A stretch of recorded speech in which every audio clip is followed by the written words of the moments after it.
प्रभु यीशु मसीह के महान और सामर्थी नाम से आप सब लोगों को इस नए दिन की शुभकामनाएं। आज का आशीष और अनुग्रह वाला वचन रोमियो का पत्री 6 अध्याय और 12वें वचन। रोमियो का पत्री 6 अध्याय 12वें वचन। इसीलिए पाप तुम्हारे नश्वर शरीर में राज्य ना करे कि तुम उसकी लालसाओं के अधीन रहो। प्रभु के नाम की महिमा और प्रशंसा। पाप के लिए मरना और मसीह के लिए जीना, इसके विषय में प्रेरित पौलुस कुछ बातों को इस 6वें अध्याय में लिखता है। ये पत्री जो है पौलुस की रोमी लोगों की काफी एक टफ पत्री थी बोल के कई एक किताबों में लिखा गया है। यहाँ पर पौलुस की कई एक प्रकार की रोमी लोगों के लिए कठोर भाषा थी।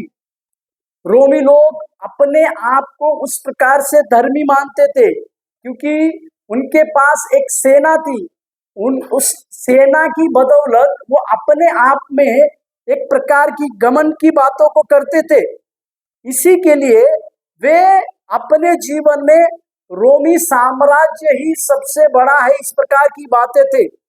परंतु पौलुस उन्हें इन सब बातों से उनके मन की जो संभ्रम थी उस सारी बातों को उनको निकालता है।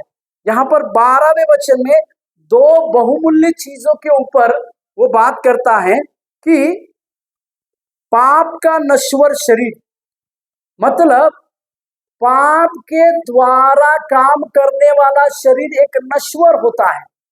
यानी पाप करने के बाद कुछ चंद मिनट की खुशी या चंद मिनट के उस आनंद की बातें होती है जो हमें इस नश्वर शरीर को देने की कोशिश करता है। मतलब पाप आने का सबसे बड़ा कारण भी हमारा शरीर ही है। इस शरीर के द्वारा, शरीर की अभिलाषाओं के द्वारा ही हम पाप करते हैं। पहली बात ये पाप आने का, वहां दूसरा इसमें लिखा हुआ है लालसाओं के अधीन। जब हम किसी चीज के लालसाओं के अधीन, मतलब ये शरीर जो है, हमारी बातें, हमारा ध्यान उस वासना की ओर, उस लालसा की ओर, उस लालच की ओर लेकर चला जाता है, जिसके द्वारा हम इस नश्वर शरीर से पाप कर बैठते हैं। परंतु परमेश्वर का दास प्रेरित पौलुस इस प्रकार से कहता है कि हमें इन शरीर की लालसाओं के अधीन नहीं रहना है। इस शरीर में पाप करने के लिए हमें राज्य नहीं देना है। इसी के लिए हम हमारे जीवन में नश्वर शरीर को पाप के लिए सौंपना नहीं है, परंतु मसीह का आज्ञाकारी बनाने के लिए, मसीह हमारे इस शरीर में जीवित रहना ही बड़ी बात है।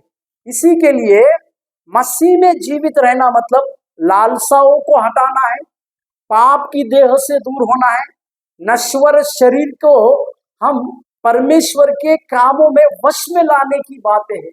यही कार्य प्रेरित पौलुस ने अपने जीवन में किया। इसी के लिए वो रोमी लोगों को भी कहता है आज हम भी लालसाओं से दूर होके, नश्वर पापों से दूर होके अपने शरीरों को परमेश्वर के हाथों में सौंपकर अपनी सेवा कार्य करें। प्रभु आपको